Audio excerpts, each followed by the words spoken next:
Merci à vous, bon appétit pour ceux qui sont dans leur pause déjeuner et merci de venir assister à cette présentation. Donc très rapidement, je vais me présenter. Je suis Éric Petit-Fils, donc le directeur commercial de Klarna France. C'est notre première participation à la Paris Retail Week. La raison, c'est que Klarna en fait, vient de se lancer sur le marché français seulement au mois de juin de cette année, donc ça fait 3 mois et on est ravis de partager, de contribuer à l'écosystème retail en France après avoir déjà développé nos activités sur beaucoup de marchés internationaux. Ce qu'on a voulu faire, évidemment, en rentrant sur le marché français, c'est se poser des questions, de comprendre quel était le comportement du consommateur français par rapport à l'e-commerce, quelles étaient les différences avec les autres marchés, quels étaient les freins à l'e-commerce, quel était un peu le statut aujourd'hui de l'e-commerce sur le marché français. Donc on a conduit une étude au mois d'août avec notre partenaire YouGov.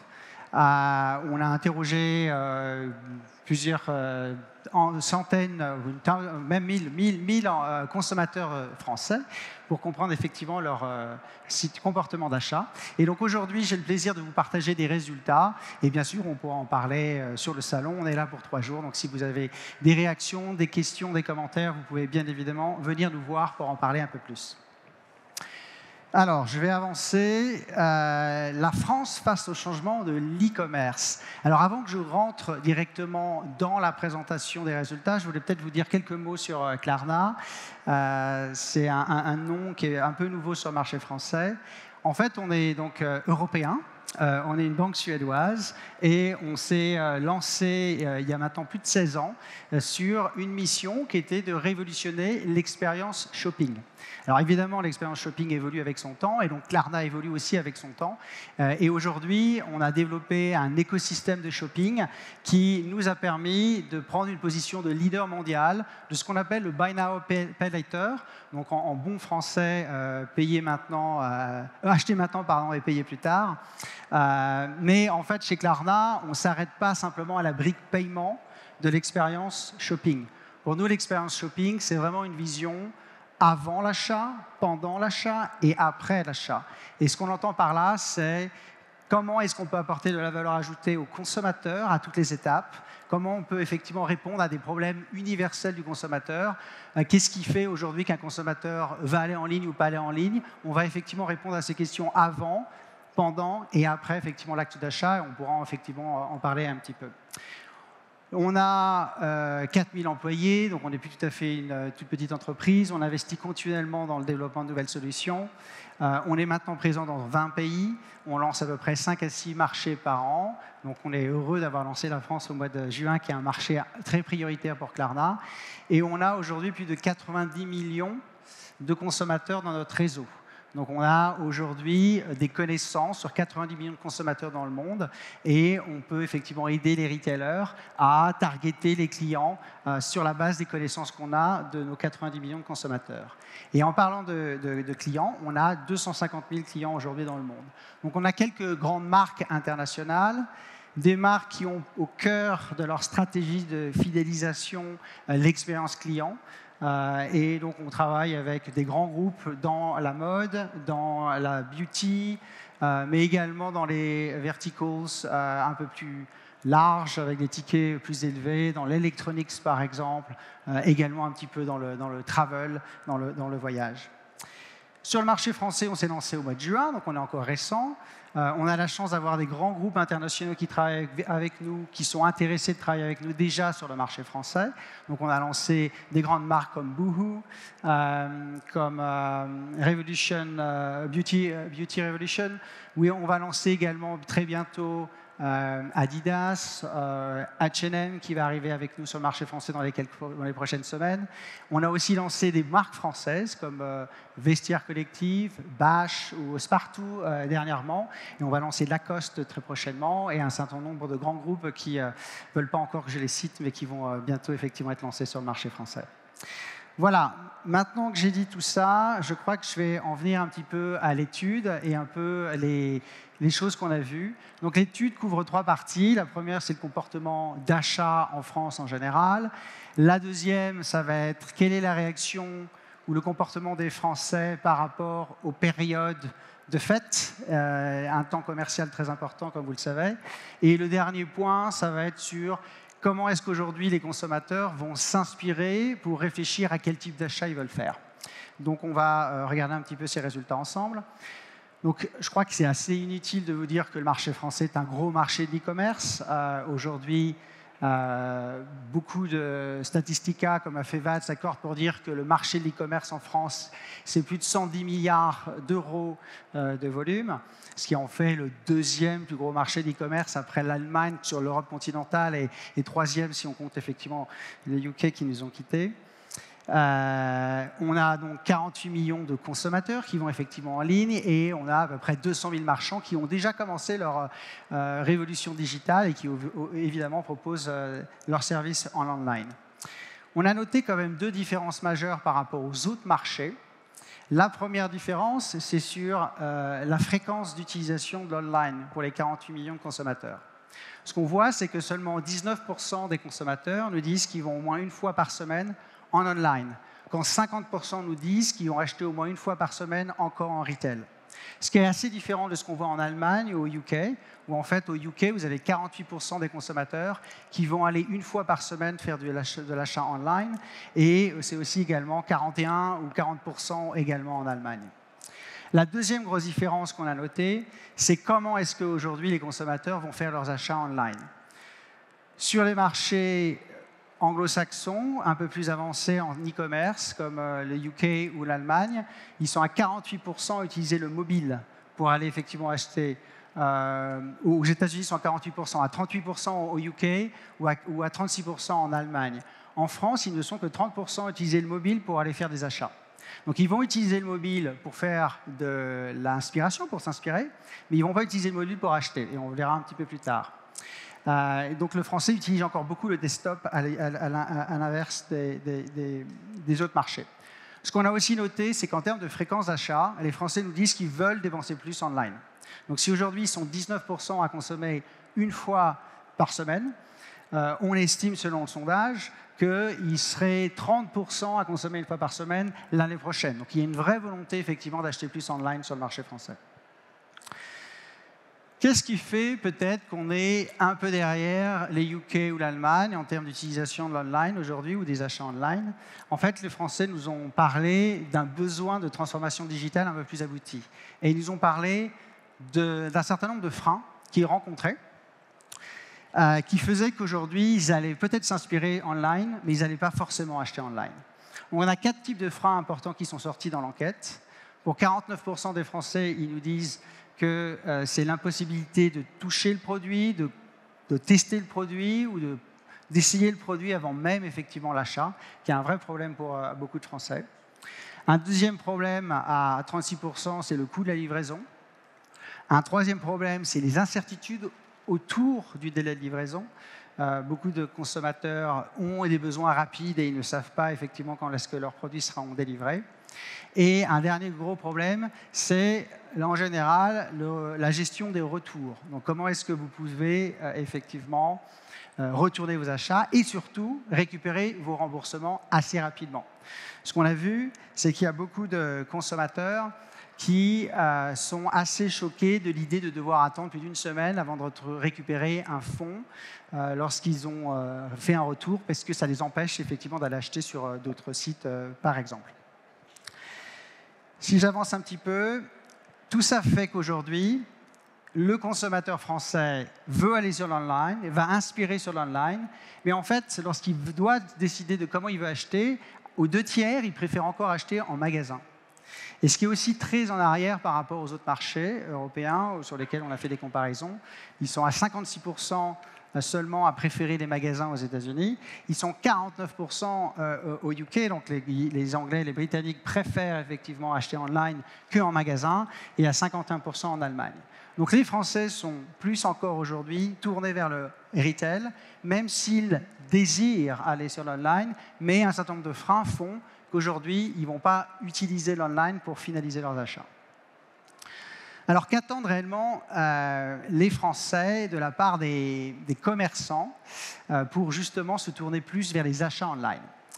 Pour 66% d'entre eux, ils nous disent qu'il faut investir dans la transformation digitale beaucoup plus pour avoir une expérience d'achat qui soit beaucoup plus rassurante, simple, qui réponde finalement aux problématiques, aux freins qu'on a effectivement rencontrés. Nous avons en fait 33% qui considèrent effectivement qu'attendre une semaine pour récupérer un bien est quelque chose qui n'est pas acceptable de la part, un remboursement est quelque chose qui n'est pas acceptable de la part de leurs marchands. 55% considèrent aussi qu'ils achèteraient en ligne si la politique de retour était beaucoup plus claire. Donc le manque de clarté sur comment effectivement un retour se fait est quelque chose qui fait que les consommateurs ne vont pas forcément effectivement aller acheter en ligne. Ce qu'ils nous disent aussi, c'est qu'ils ont besoin de plus de flexibilité sur leur mode de paiement quand ils sont en ligne. Aujourd'hui, effectivement, vous avez plusieurs types de solutions. L'intervenant d'avant parlait de l'intérêt et le besoin effectivement de proposer des solutions de paiement qui répondent aux besoins du client selon les différents marchés. Ce qu'on voit sur le marché français, le consommateur français veut de l'option. Il veut être capable de payer maintenant, peut-être pour un bien qui peut se permettre d'acheter maintenant. Il veut pouvoir peut-être payer en plusieurs fois, sans frais, s'il achète un bien peut-être un peu plus onéreux. Il veut pouvoir peut-être payer après réception d'un bien à la maison, s'il achète en ligne, par exemple, dans le textile ou ce type de choses. Donc on a effectivement 10% des gens qui nous ont dit qu'ils voudraient effectivement pouvoir acheter en plusieurs fois. Et on a 25% des gens qui nous ont dit qu'ils achèteraient en ligne si effectivement les marchands leur proposaient du paiement en 3 fois sans frais, par exemple. Autre chose que vous connaissez tous, évidemment, tout le monde veut avoir des services complètement omnicanaux. Donc l'idée, c'est de pouvoir s'inspirer en ligne ou en magasin, acheter en ligne ou en magasin, retourner en ligne ou en magasin, et très souvent, en fait, naviguer à travers les différents canaux selon les différentes étapes de l'achat. Donc il est très important, effectivement, de réfléchir à cette logique d'omnicanalité. Et enfin, la dernière chose qui est ressortie, c'est le shopping social ou live streaming. On voit de plus en plus de consommateurs qui vont effectivement sur les réseaux sociaux pour avoir de l'inspiration et même acheter. On a effectivement une grosse partie, surtout des générations Z, qui aujourd'hui vont beaucoup sur les live streaming. Donc, d'où l'intérêt aussi pour vous, en tant que marque retailers, d'investir les réseaux sociaux et de monter des opérations de live streaming pour engager avec les jeunes générations de shoppers. Juste avant de passer au deuxième thème, ce qu'on voit de manière générale, c'est qu'effectivement, le consommateur français attend du service à toutes les étapes d'achat. C'est un peu le cœur de la mission de Klarna. Notre mission, c'est vraiment d'ajouter de la valeur ajoutée en amont, pendant et après. En amont, qu'est-ce qu'on entend par là? C'est finalement de proposer à un client la capacité d'être inspiré. Quelle marque veut-il acheter? Quel produit il peut être inspiré? En amont, c'est aussi planifier.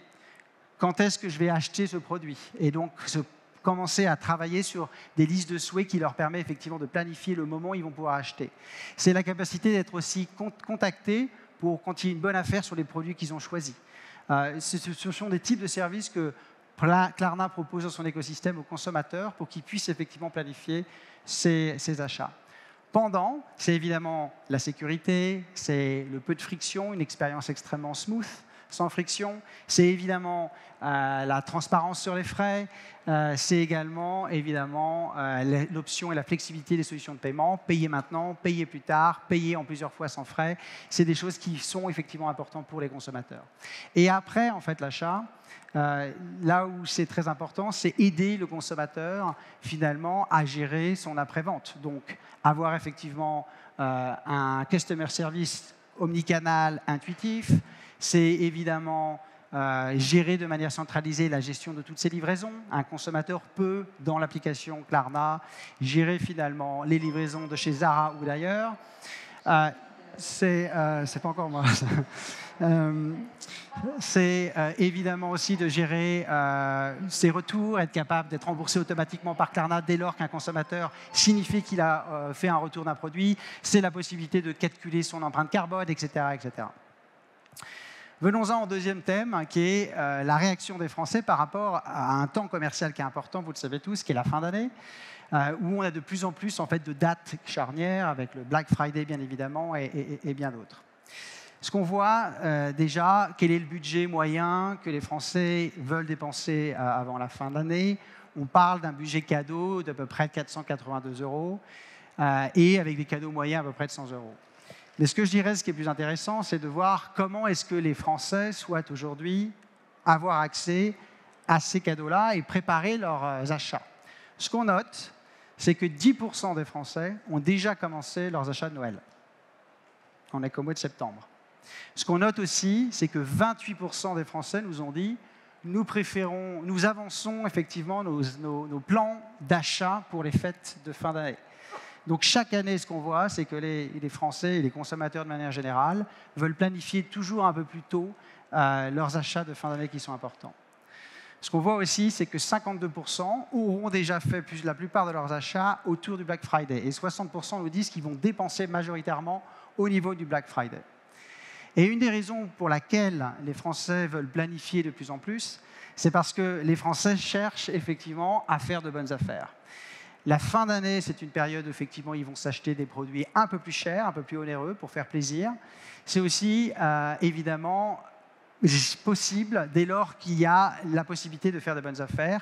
Et ils le savent bien évidemment que Black Friday et les autres événements et les temps commerciaux de fin d'année sont des périodes adéquates. Par contre, faut-il encore savoir où est la bonne affaire? Faut-il encore savoir quel produit vous souhaitez effectivement acheter avant effectivement de pouvoir avoir accès à ces produits?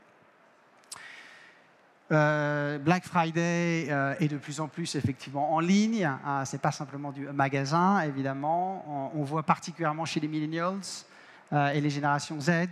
Ils souhaitent effectivement acheter la totalité quasiment de leurs achats au Black Friday en ligne. Donc c'est un vrai changement.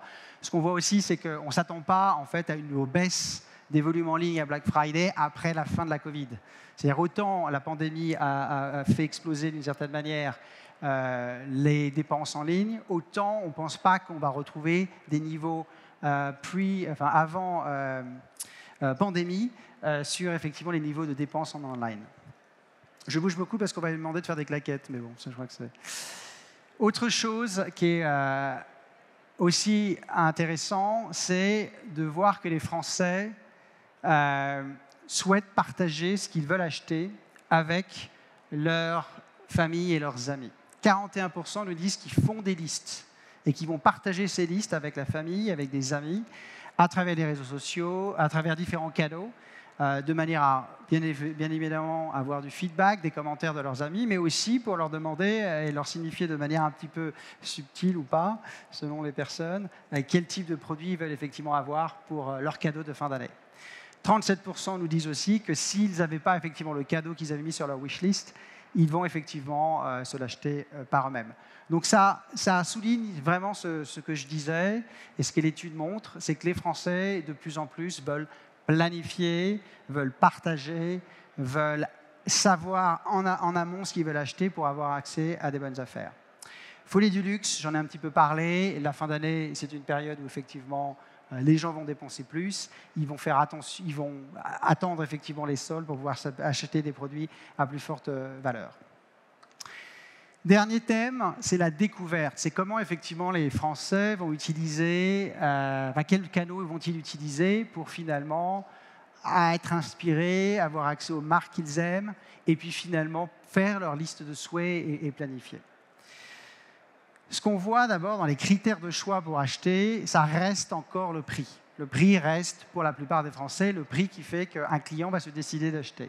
Ce qu'on voit aussi, c'est les thèmes comme la qualité, c'est des thèmes qui vont, qualité-prix, on a toujours entendu parler de ça, ça reste des éléments très importants.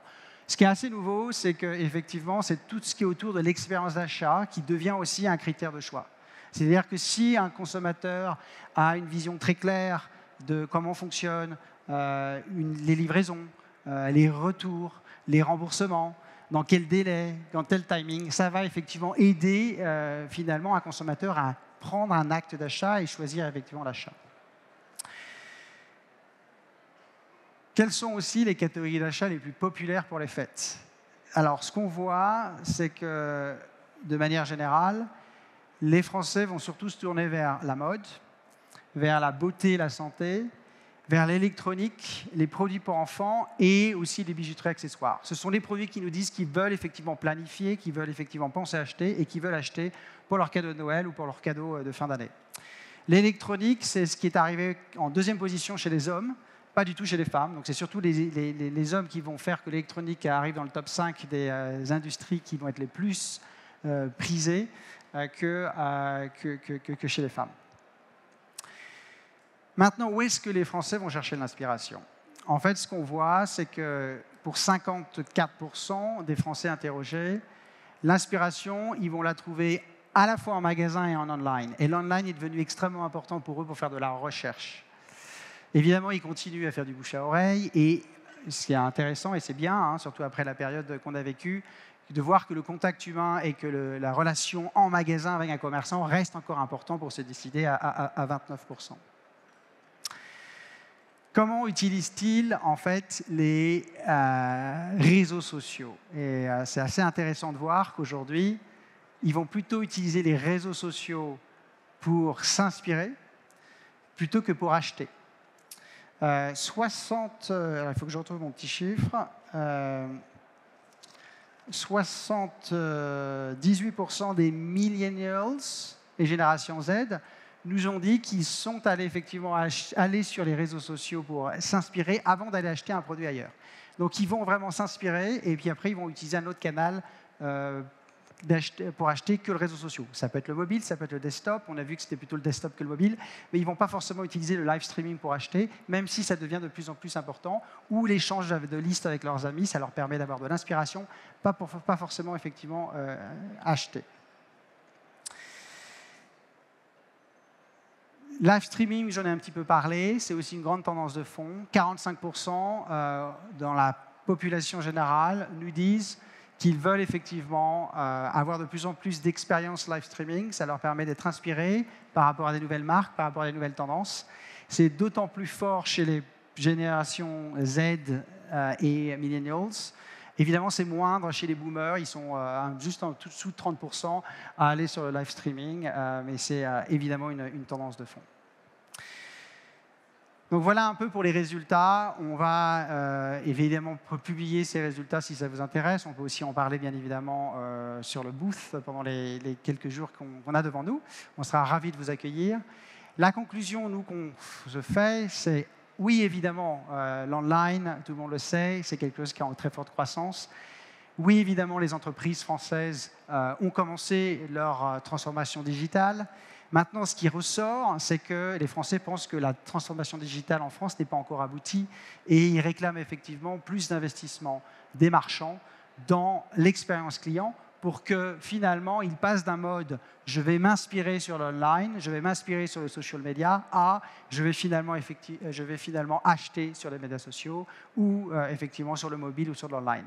Donc, si vous avez vraiment une stratégie de fidélisation de vos consommateurs autour de l'acte d'achat ou autour de la customer experience, évidemment, vous avez des solutions pour cela, vous avez des solutions pour inspirer le client, vous avez des solutions pour parler effectivement à des consommateurs, une base de consommateurs jeunes, vous avez des solutions qui existent. Et on est prêt, nous, effectivement, à partager un peu les solutions, les choses qu'on a mis en place sur d'autres marchés, qui nous ont permis, effectivement, de grossir avec beaucoup de marchands ou de faire grossir beaucoup de marchands sur l'e-commerce. Et on est qu'au début, nous pensons, d'une révolution de la customer experience sur le marché français. Donc, si vous souhaitez, effectivement, faire partie de cette révolution, eh bien, venez nous voir, on serait ravis d'échanger avec vous et d'avoir votre opinion. Je vous remercie et bon appétit.